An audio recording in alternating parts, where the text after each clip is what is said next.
Okay, someone asked me to do this video. This video is about sleep and sleep hygiene. So I've tried to arrange everything so that it's easy to see. So first, the most important thing probably would be temperature control. So right here, this is my heating unit. And then over here is my air conditioning unit. Of course, the aluminum foil is on the window so no light can get in the room. So it's set to 70 degrees over here. The heating unit is approximately set to 69 degrees so that the temperature is always between 69 and 70 degrees. All right, now light. I've put you saw the aluminum foil over the window to stop all the light from getting in. Now next to the bed, I have an eye mask. Let's see if you can, here's my finger.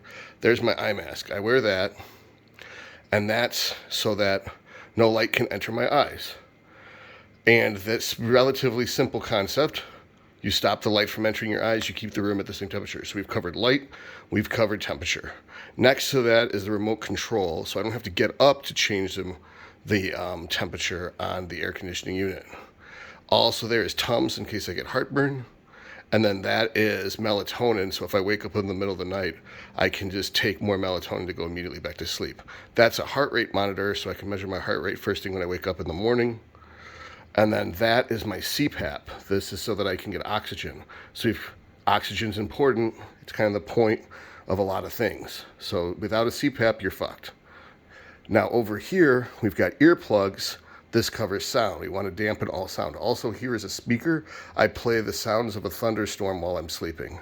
So I've covered sound, I've covered light, I've covered oxygen flow, and I've covered temperature of the room.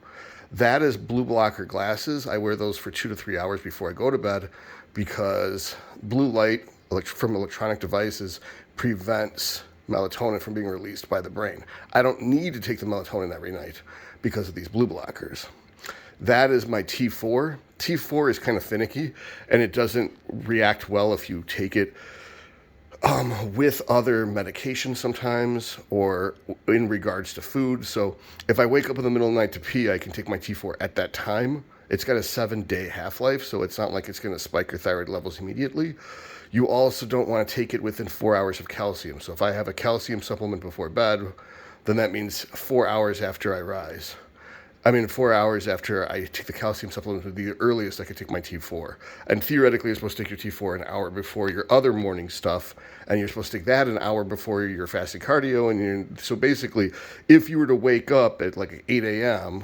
and take your T4, it's going to be 11 a.m., 12 a.m. before you can have 12 p.m. before you can have your first meal. So this is my air filtration device. Remember how I talked about how I wanted oxygen was important? This makes sure that the oxygen is clean. And the blue light, this is an ultraviolet bulb that kills bacteria in the atmosphere. I don't know, it sounds like a bunch of science fiction horse shit to me, but that's that. And over here, this is my daylight bulb. So you're supposed to go outside and get sunlight into your eyeballs to start the cortisol process, and that's supposed to help with your circadian rhythm.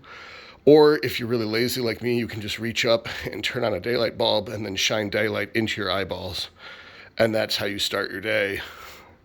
So I've accounted for almost everything there is for sleep hygiene. Also, I use my bed for sleeping. I have a chair to watch TV in. I don't watch TV in my bed. I don't take my iPhone or whatever phone or my tablet to bed with me to watch my shows. I just start nodding out. If I can't keep my eyes open watching my show in my chair, I will get up from my chair and I will go to bed.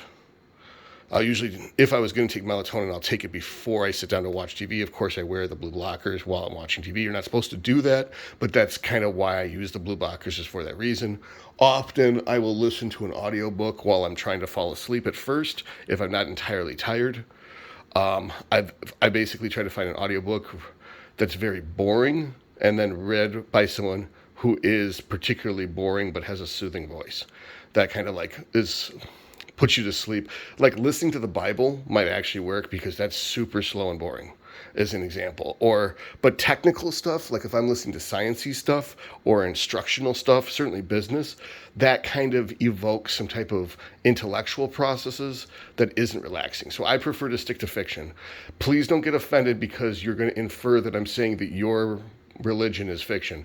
I'm just saying that that was an example of a slow book that will put you to sleep.